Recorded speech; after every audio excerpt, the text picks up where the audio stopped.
to follow us on Facebook and Instagram and subscribe to our YouTube channel. Facebook, you can find us at just dash us PDX podcast.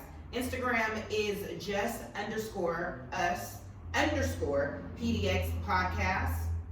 And what's the YT? Oh, YouTube. Okay. And to find us on YouTube is just dash us PDX podcast. So our first topic that we are going to dive into is credit. Without credit, you can't move around. So we're going to give you some tips and tricks to build your credit. So let's dive into that thing. So before we get into that, just remember at our sponsor, if you guys definitely want to support another Black business, remember to go to formymelanin.com. They have a little bit of everything. You want to get some different, t-shirts, custom t-shirts, custom jewelry, anything you think of, it's most likely on there. But just remember to use our code JUSTUS. You get 15% off your entire order. Again, the website is formymelanin.com and use the code JUSTUS. And speaking of that, we have some amazing merch that will be for purchase. So we're working on that. Actually, yes. I made a mask. I got one made. Okay. So I think after sometime in October, it'll come in. Mm-hmm. And it depends on what it actually looks like. If it looks good enough, people want to get them well made. Oh, it's gonna look good enough. We're working on some different designs. Okay. So keep on the lookout for that. Because once we actually get the merch and stuff, we're gonna have it on. We're gonna actually build a whole website for it. Okay. So you can buy it from us, but after a while we don't want to see y'all. So it's like get it from the website, a little bit easier. So credit, ways to build your credit. Everybody in here right now, y'all got good credit right now? My credit is good. Okay. No, I'm building mine as we speak, sir. You're building it, all right. All right, that's what we want to hear. So, all the information I got was from Experian.com. Now, a lot of people, a lot of younger people, actually some know about credit and some don't. A lot of people our age, if you never use credit or if you try to get something and you were denied because they said you don't have enough credit or you have horrible credit because you had a bunch of shit in collections. You ain't paid Comcast and you ain't paid your electric bill for a while. Your mom got stuff in your name. Whatever the case is, credit is a very important thing. You really need to take care of it. You really got to look into it. Let's tell the people what's the importance of credit, because a lot of people don't know.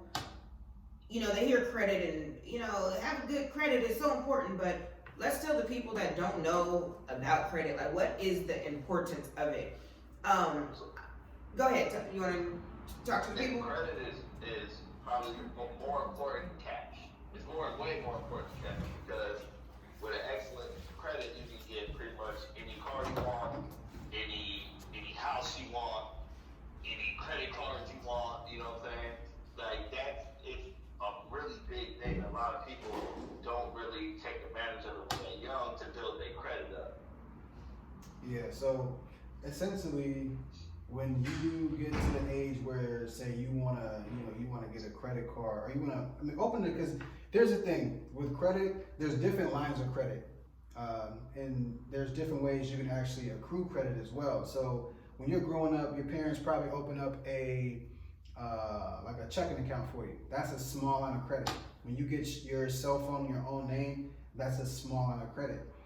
Anytime you have a particular bill, like a utility bill, cable bill, things like that, all those things amount to a small line of actual credit. Now, the more you keep those lines open, the more you're actually paying on those, they essentially will start to build your credit. Now, it is a very small line of credit, but at the same time, you're still working on it, you're building it up. Now, there's specific ways, you want to actually, build your credit. The first thing you need to actually do is to check your credit score to see what it even is. A lot of people don't even know what the credit score is. You ask people, you got good credit, and they're like, I don't know, I ain't never checked it. I don't do banks, I just do all cash. Okay, that's fine. But when you gotta get something that requires credit, you wanna buy a house, majority of the time you're gonna need some type of credit. So the best way, to figure out what your credit is, Experian.com is a good way to look at it. Credit Karma is a free and easy way to figure out what your credit is. Both of these websites, and they're apps as well. You can get them on your cell phone. You just look them up, and then you have to put in some personal information so it actually looks up. You have to actually verify who you are, and then it'll actually accrue your actual credit score. Now, side note, this was like a couple years ago. Me and my wife was actually looking to buy a house. We wanted to see how much we get a loan for. So the guy asked us, he's like, so what's your credit look like? And I was like, mine's going up. That's all I said. I said mine's like mid 600s. I think at that point it was probably like 650 or something like that. So I was still working on it. My wife's credit, she got hella good credit, 800. Yeah, so hers is hella better than mine. But so he was like, have you guys checked it lately? And I was like, well, we use Credit Karma. He was like, okay, so that's pretty good. It gives you a more realistic look at it. But then he also said that with Credit Karma, it's typically lower than what your actual credit score is. So with knowing that, your credit score may be 650, it could be 520, whatever it is, it's probably a little bit higher than that. He didn't say how much higher, but he said Credit Karma gives you a kind of a blanket look at it, but it's generally going to be a little bit higher. So just knowing that, say if somebody's looking at your credit and it's sitting just below where you need to be, the most important thing to know about it is that there are 3 different credit bureaus that they look at. There's Experian, there's TransUnion, and there's Equifax. And I hear that, those of you that don't know, but I hear that the middle score is the most important one to pay attention to. So I'm assuming that's TransUnion then. I thought it was, what's the website that you said? Experian? TransUnion, I thought it was Equifax. Experience.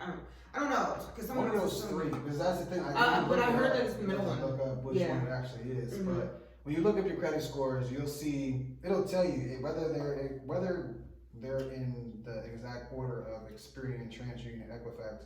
They could be in different areas. But whatever is the middle score is your most important score. Mm-hmm. Why it's like that? Don't know. I don't know. But you can Google it and they'll tell you why. But I did hear the middle score is the most important.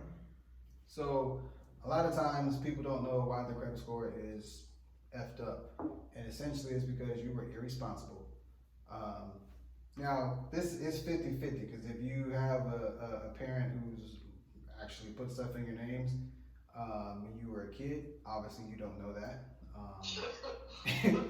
So you have to kind of live with that, and you don't figure out about it until you're 18, 21, you're trying to get something, you're like, you have a past due bill from 1985, and it's like, I was barely even born at that time. So right. You have to go back, look at what's on your credit report. Now, Thomas, you said something about for the 7 years, looking at something. What was that again? I believe if it's like past 5 to 7 years, I think you can get that taken off of your stuff. You just have to. Oh, you're talking about getting it expunged? Yeah. Yeah, for a price, a rate. For a price, you can get it expunged. Yeah, and it is after 7 years. So you can get that taken off, and they try to build your credit up by going on to like Credit Karma, and if you go down to Credit Karma and you log in, you'll see somewhere it shows your score, and then if you scroll down, it'll say, oh, there's some cards that we think that's be good for you. You know what I'm saying? And they give you a nice little list, and it lets you see them all. You can pick from that one. Some of them have an annual fee, some of them don't. It's a really good app. I like it. Mm-hmm. It definitely does work, because it also gives you the percentage of you being actually qualified for that specific card. Now, yeah. I wouldn't recommend opening up every freaking card that you're approved for because, some people just don't have, very great spending habits and they're like, oh, I got this credit card for this much and this much. Mm-hmm. Now, these credit cards that are through Credit Karma are there to help you build your credit. So you won't get a tremendous amount of, credit line. You'll probably have You'll get 200 your first time, or 300 your 1st, and then after 6 months to a year, if they see that okay, you paid the bill off, you get moved up to I think maybe 600 or 1,000, and then if you keep on time with those payments, then they move you up after another year. But the thing that a lot of people do is they go and they max out their card immediately, and that's not what you do. Yeah, because the main thing, you don't want to overutilize your card more than 30%. You don't want to use more than 30% of your actual card. And the type of card that those are secure credit cards. That's what they're actually called. And they're purposely smaller amounts to train your brain and train your spending habits. To see how you're gonna do. Basically, see how you're gonna do. If you can pay back what you spend. Is that what you do? You got to secure? No. Mm-hmm. I got it right. Tom, did you have to the secure? Well, I had filed bankruptcy back in 2013, and for me, I did the secure one, but I had to actually put my own money in it. If that makes any sense. Yeah, I know what you're talking about. Yeah. They had to, you got to put your own money in there, and then it's kind of like instead of the bank giving it to you, it's kind of like that's how it was. Yeah, right. Mm-hmm. I still got that new deal. Capital One. That's what that's who I went with. They're very lenient. Yeah. They're very lenient, especially when you're trying to build your credit. And then I think it's a good idea too to go get like a little, that's what I did. I got a $300 limit secure credit card through Capital One. And then I went and got a credit card. I got a Kohl's credit card. And then I went and I leased my first vehicle. And that was, when I leased my first vehicle and paying my note on time, that's what really spiked my credit way up. When you make big purchases like that, because yeah, you can get like a credit card, but credit card is like, it takes forever for you to see a dent in trying to build your credit. But when you make like a big purchase, that's when you really see a big difference. And I know mine jumped almost like That's over the why I time. got my car. Almost 800. You know what I'm saying? Because I was like, all right, then you see, like I said, I want to buy a house. Right. So, with a car that shows, okay, this is a long-term commitment. But don't get discouraged. You'd be so surprised, and there's so many first-time buyer programs that I can tell you guys about. And you guys would be surprised that your credit score does not have to be this extreme high number in order to get to buy a home. And I would love to share that information with you. Actually, now you guys remind me. I'll put it in our group chat. And I know a loan officer, and she will definitely help you guys with. They literally will hold your hand and help you guys with purchasing. And they have so many first-time buyer programs where you don't even have to put money down because there's so much grant money out there. So I would definitely love to help you guys. Well, that's good, 'cause, I don't know who's buying a home next, but I'm in the list as well, so. Yeah. Well, I'll definitely love to, give you guys the information, and I love to see, I'm for all races, but I love to see my black young people doing the damn thing, because a lot of people are betting against us, and they feel like we, can't do it, and so many people also think that, like, when you think of, like, buying a home, is like, you gotta be, like, so got your shit together, and it's not true. And once you guys see the first go around, you're gonna be like, damn, I could have did this shit a long time ago. But I would love to. I've always been that type of person. I would love to, pass the information along. And so you guys remind me, and I'll put it in our group chat. Alright. Now, one thing a lot of people need to know about, ways to, build your credit. One important thing is you need to cut back on your spending habits. When you start to budget, Budgeting. They said experts say that you should budget 3 to 6 months of essential expenses. And so, if you can't do that, set up, just savings account that you don't touch, keep adding money to it. And basically, when you have a savings or whatever you have, money you set aside for a vacation, house, whatever, car, don't buy things you don't need to buy with it. Also, you can, you know, once you get your taxes back, most people go blow that money pretty quick. The best thing to do if you have stuff that's in collections, if you have to pay off, you know, specific debts, use that money wisely. Use it to pay off those things. Those are the easiest ways to actually help build your credit score, because at this point, if every time you get some money, you go buy a new purse, new shoes. I mean, of course, everybody got necessities and things they need to get. But at the same time, you need to also build up, you know, your own credit for the long haul as well. And invest into some life insurance. Shit. And yeah, invest into a lot of things. Don't miss the Be careful of what you actually invest into, because you can lose your money really quick doing that. Yeah, so. Now, one thing I did want to say about Experian was, y'all seen the commercial where it says, you know, you can do the automatic boost? Yeah. So I decided I would go ahead and just do that real quick.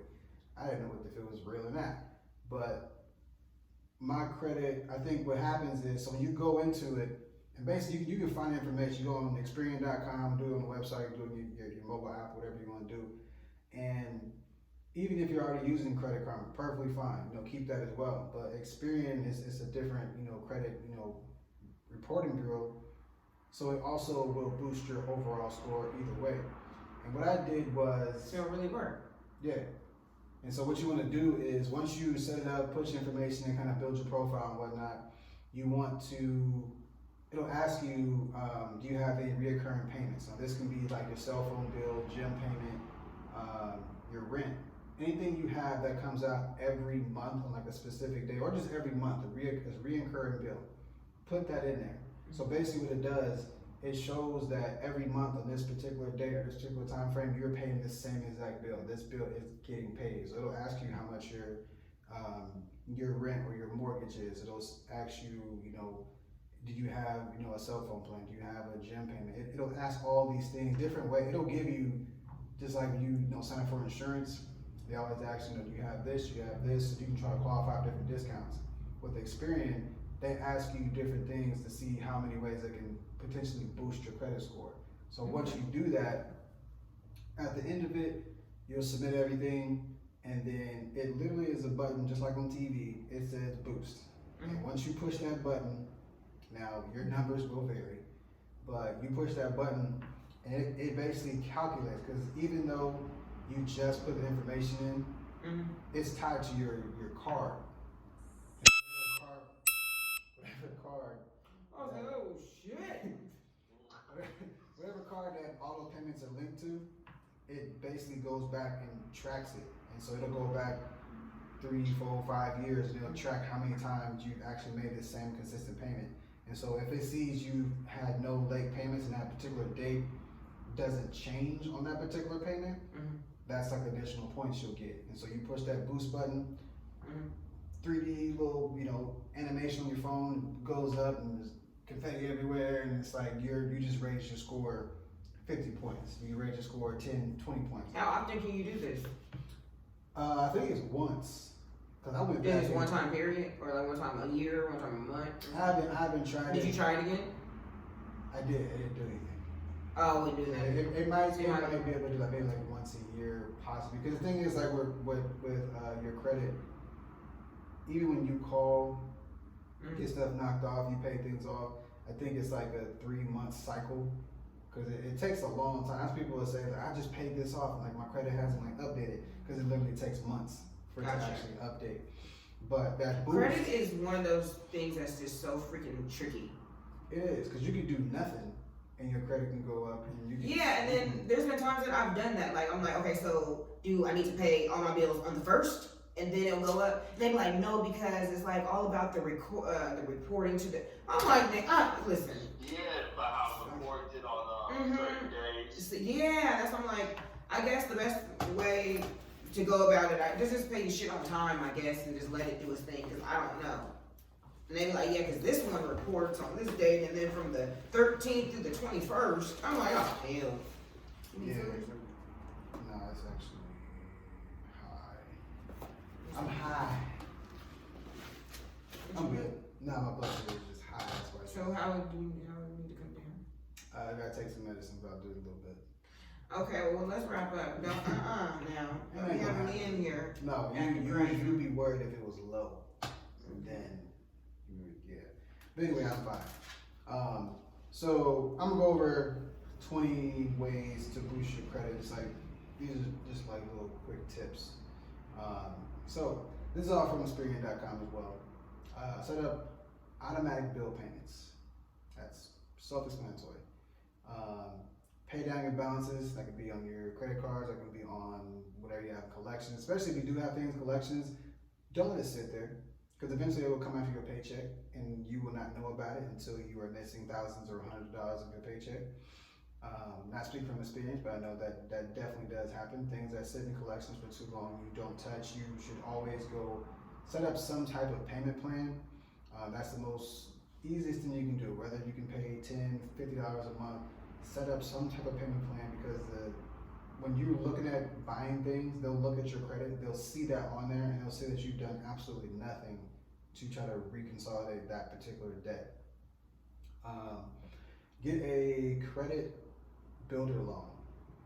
Basically fixed payments that are reported to creditors, kind of like the next one is get a secure credit card. So those basically kind of go together, but the credit card, depending on how it is, to be a little bit different. The credit builder loan, it's almost the same way, but you get a very specific amount. It can be 200, it can be up to 500, but it's a very feasible amount, because even though you may want to get like a couple $1,000s, if you can't pay a couple $1,000, if you can't pay that money back, you're not getting that money.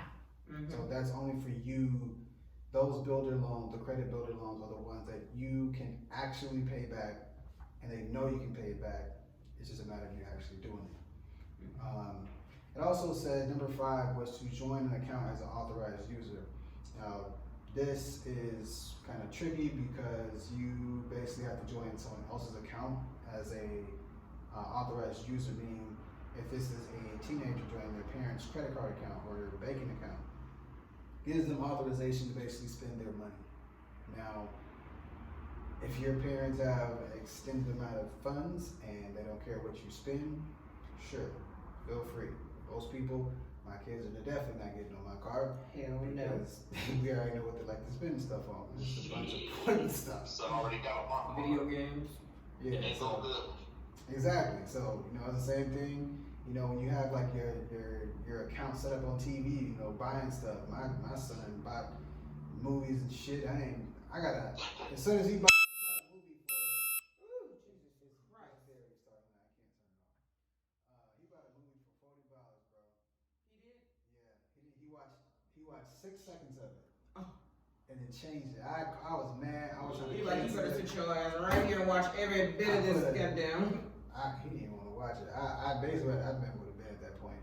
But I called the next day and he's like, yeah, my son purchased something on my account and they charged my card. And they were like, yeah, I see that you only watched like 16 seconds of it. And I was like, I didn't buy it. What the fuck you think I watched 16 seconds of it? 15 seconds told him everything he needed to know about it. He's like, nah. Yeah, so number 6 is dispute errors. There's always errors on a lot of people's accounts. A lot of stuff people don't know is even there. It's always good to go back and check through it just to make sure that it's actually clean. Because you, like Thomas said, after 7 years, you can definitely have those removed. Sometimes if it's an error on there, it's easier to catch it, or it's better to catch it sooner than later. Register for Experian Boost. So exactly what I was just talking about. Go in, get the app, put in your information. You can go ahead and get it all taken care of right there. Keep your old accounts open. So if you had a credit account or a credit card from a few years ago and you just stopped using it, that's perfectly fine. Yeah, closing accounts can ding your credit. It actually dings it a lot. Unless, let them, just leave it alone. And it won't ding your credit if like a company just closes it on their own, but by you going in there and say like, I don't use this, close it out, it can ding it. So just let it just do its thing. Sometimes they say, even if like you have a credit card, like I told you I went to Kohl's, I've went to like Kohl's, and like Forever 21, but I don't even use them. And so they said like, even if you spend like $20 on it sometime, like go buy like some tissue or they say because you basically want to just keep pay it it off. open. Keep it active. You want to still use it, yeah. So I mean, if you have an account that you don't use, maybe it's an old one. If it's a place that doesn't exist anymore, then they will essentially close it on their own, which won't affect let your them, credit. And let them do it, because if I think closing a credit card generally takes 40 points off your credit.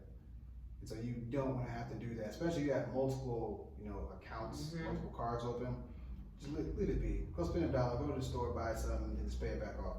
That'll just show that it's still open. You're still using it, but you're also still paying on it.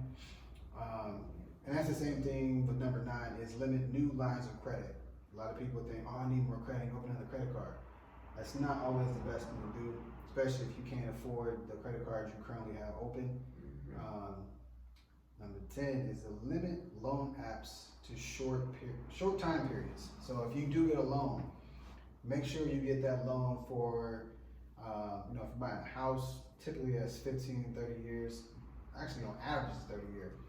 What you want to do is try to get that shortened. If you can get it cut in half, that's great.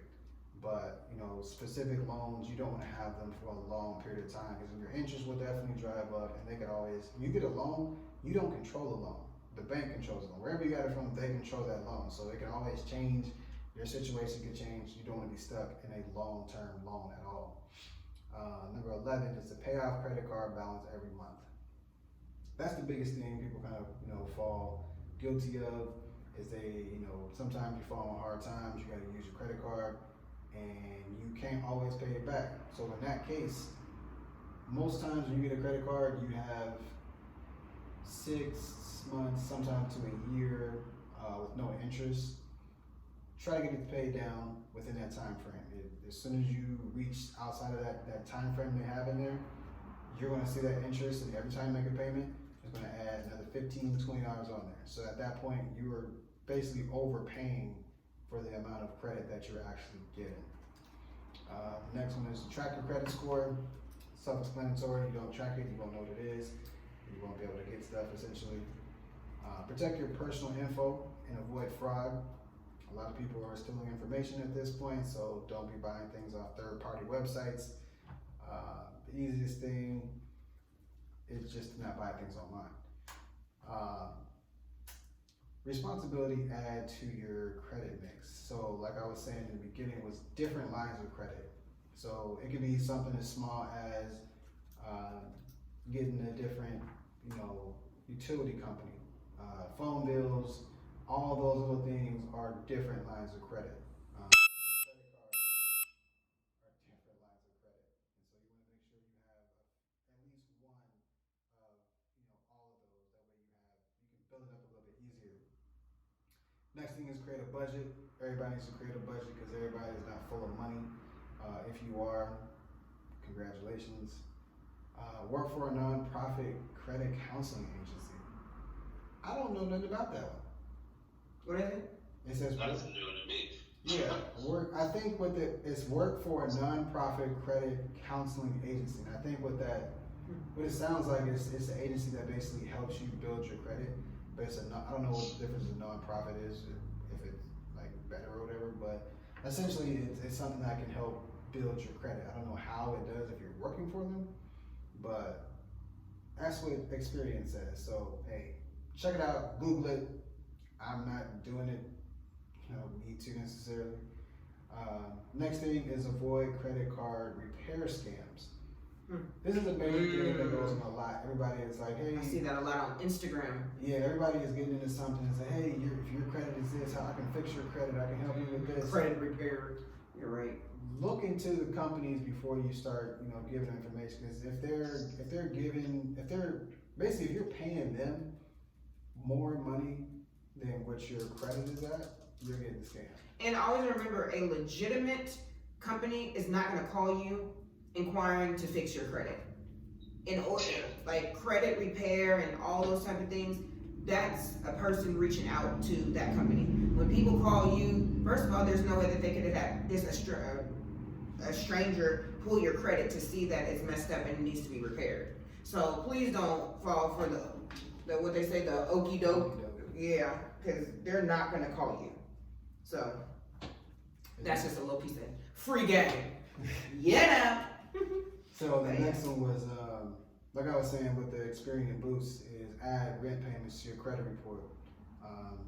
Once you do the the boost process, you can definitely do that, and you'll see it after a while. Basically, the best thing to do is when you do the boost, go ahead and put your information in, get the boost taken care of, and then forget about it. Set a reminder for like 3 months later. Go back and check it out. Now you will get the best thing about Experian and Credit Karma is that anything that affects your credit, anything that hits your credit, if your credit goes up or down, it'll tell you.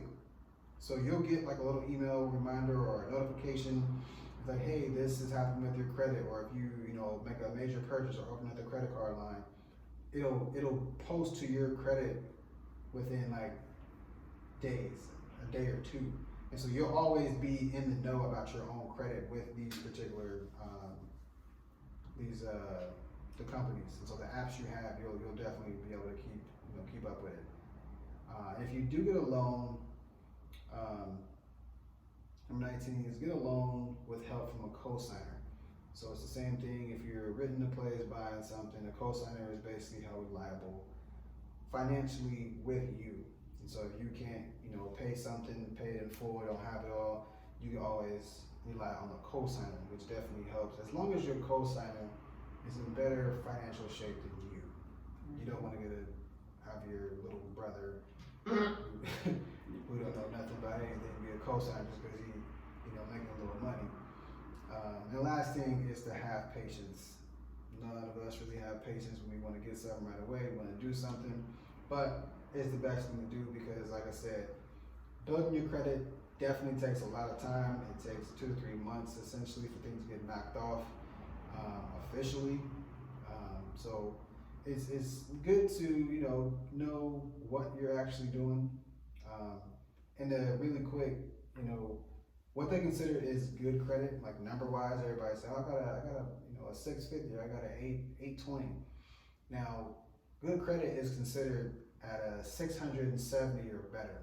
With that amount, you're closer to having a chance of being approved for more things that require a good credit score on the apps. Thomas, you can see it on your app on the Credit Karma. It shows like where your credit is, if it's bad, fair, good, excellent, right? Yes, sir. So that's what I'm saying is when you get these apps, it definitely gives you a kind of a ticker. It tells you exactly where it's at. You can see what's on your credit. If you have like hard inquiries on your credit. So you want to be in the good. If anything, be in the good. If you're in fair right now and you're still, that's a good thing. But just keep track of where it's at. And the better your credit score, the more you'll be able to get that big credit card. To have that maximum amount. You can buy a car with having a low APR and approval rate, things like that. So the higher your credit score, the better off things will be for you. In closing, do either of you have anything else you would like to add? No, sir. No, man, you took it all. Well, I told y'all to jump in. You had something else, so. Because I did some research on it because I was like, if we're gonna do this, we gotta do it the right way and make sure we're not just telling people, oh, well, I did this or this works for me, because everybody's not gonna be in the same situation. So Right. it's better to get an overall look at it so you can kind of see, different aspects of it. But yeah, if you guys, missed something, didn't understand something, Google is your best friend. But I think we've covered a pretty, good amount from it. I mean, some people may have different, credit issues and whatnot, but this is like for, when you're starting your credit, redoing your credit, building things like that. These are the absolute basic ways to, build your credit, restart it. Especially if you're just starting off with no credit, you're better off having no credit than bad credit. I tell people that all the time. I work in real estate, and I ask people all the time, like, what's your credit score? And if they start saying, well, I think it's, this or this, I start asking them, okay, do you have anything in collection? Do you owe anybody anything? So those are important things that people will look at, whether you're, getting a credit card, trying to buy a house, renting an apartment, your credit score will definitely come into play in all of these particular instances. But yeah, that's all the information I got. I'm not gonna make up anything else. I didn't make up any of this, but typically we try to throw in something else, but nobody has anything. So with that, we're going to close the show out. We will see you guys next week. I think one of these shows we're going to, just have a ball and just have a free for all. So stay tuned for that sometime. In the meantime, thanks for listening in. It's been Just Us PDX Podcast and the voice of the PDX. Check y'all later. Peace out. Giggity.